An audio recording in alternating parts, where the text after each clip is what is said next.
Hello বন্ধুরা, তো আমি আজকে আবার অন্য দিনের মতো নতুন একটা রেসিপি নিয়ে এসে আজকে রেসিপি হচ্ছে গোলাপ পিঠা। তো চলো আমি এই রেসিপিটা কিভাবে বানাই তোমরা শেষ পর্যন্ত ভিডিওটি স্কিপ না করে পাশে থেকে দেখার জন্য অনুরোধ দিল। তো চলো শুরু করি। তো প্রথমে আমি রান্নাঘরের দিকে চলে যাব।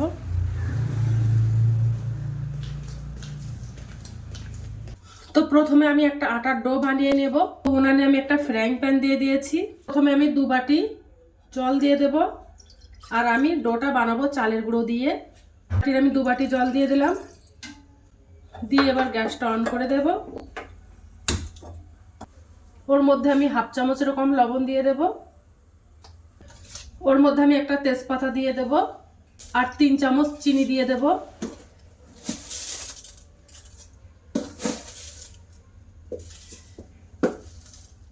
এই চিনিটা দিলে পিঠাটা খেতে কিন্তু ভীষণ ভালো লাগে, তার জন্য চিনিটা দিয়ে দিলাম। ওর মধ্যে 2 চামচ চালের গুঁড়ো দিয়ে দেব, দিয়ে চালের গুঁড়োটা ভালো করে মিশিয়ে নেব। আর এইভাবে ডোটা বানালে পিঠাটা খেতে কিন্তু ভীষণ নরম হয়, তার জন্য আমি এইভাবে রান্নাটা করে নেব। ওর মধ্যে হাফ চামচ ঘি দিয়ে দেব।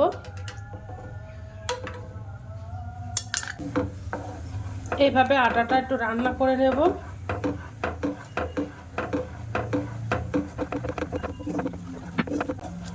তো দেখো আটাটা ফুটে গেছে। এবার আমি ওর মধ্যে 1 বাটি 1.5 বাটি চালের গুঁড়ো দিয়ে দিলাম, দিয়ে আটাটা বেশ ভালো করে রান্না করে নেব।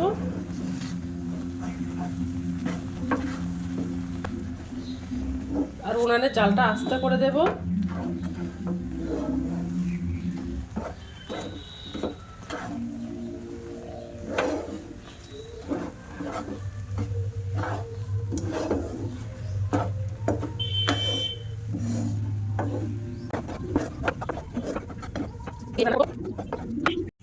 তো দেখো এর মধ্যে তেজপাতা দিয়েছি, তেজপাতাটা দিলে এর মধ্যে সুন্দর একটা গন্ধ আসছে। আর আটার ডোটা দেখো বানানো হয়ে গেছে। এবার আমি গ্যাসটা অফ করে দেব। আমি একটা প্লেটে এই আটাগুলো ঢেলে নেব।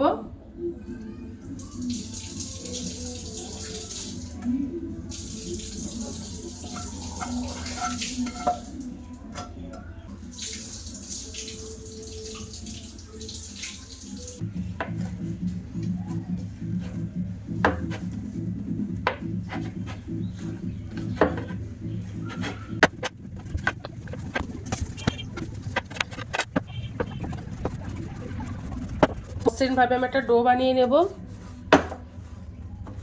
দেখো আমি একটা মসৃণভাবে ডো বানিয়ে নিয়েছি। কতটা মসৃণ হয়েছে দেখো। এবার আমি পিঠাগুলো সব বানিয়ে নেব। প্রথমে দেখো একটা লেচি কেটে নিয়েছি। এবার আমি একটা বড় সাইজের রুটি বেলে নেব।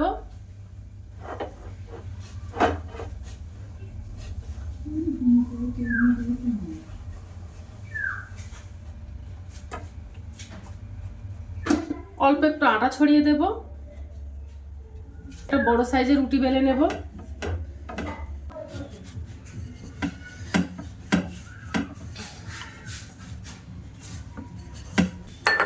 তো দেখো একটা পাতলা করে একটা বড় সাইজের একটা রুটি বেলে নিয়েছি। এবার দেখো একটা কৌটোর মুখ নিয়ে নিয়েছি। এবার আমি রুটিগুলো গোল গোল করে কেটে নেব।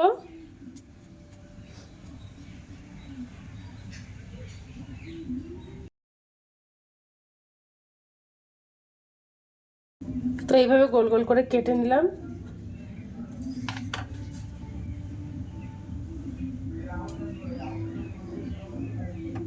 তো দেখো একটা একটা করে গোল গোল করে নিয়ে নিয়েছি। তো এবার আমি পিঠাগুলো সব বানিয়ে নেব, সাজিয়ে দেব। তো এবার এর উপরে একটু জল দিয়ে দেব যেন না ছাড়িয়ে যায়। দিয়ে একটার উপর আরেকটা পিঠে দিয়ে দেব, দিয়ে একটু চেপে চেপে দেব। তো আর একটু জল দিয়ে দেব যেন জোড়াটা ভালোভাবে লেগে যায়।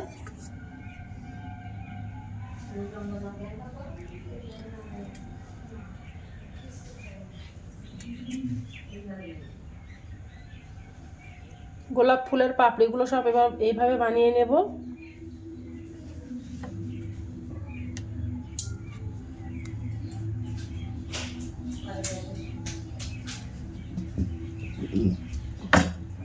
দিয়ে এভাবে 5টা পিঠা একসঙ্গে করে নিলাম।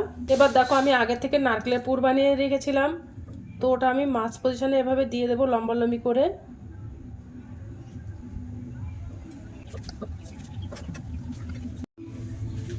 এবার ভাঁজ করে করে দেব।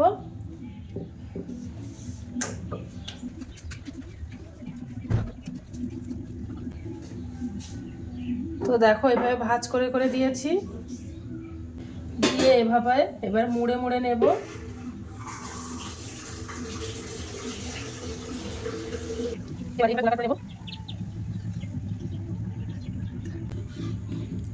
তো দেখো কত সুন্দর হয়ে গেছে পিঠাটা,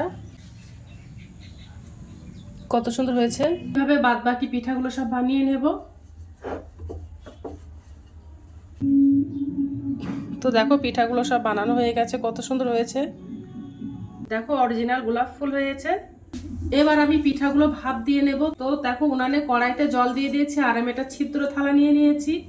তো এই কড়ার উপরে ছিদ্র থালাটা দিয়ে দেব, আর যে পিঠাগুলো আমি বানিয়েছিলাম ওই পিঠাগুলো একটা একটা করে উপর সাজিয়ে দেব। এবার আমি একটা ঢাকনা চাপা দিয়ে দেব, দিয়ে 10 মিনিটের জন্য ভাপ দিয়ে নেব।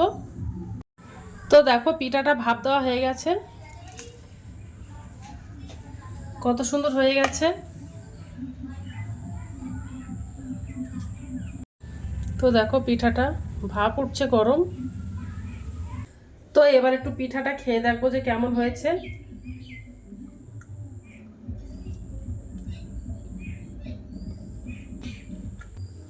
তো আজকের দিনের মতো ভিডিওটা এখানে শেষ করছি। আগামী দিন আবার একটা নতুন ভিডিও নিয়ে চলে আসবো।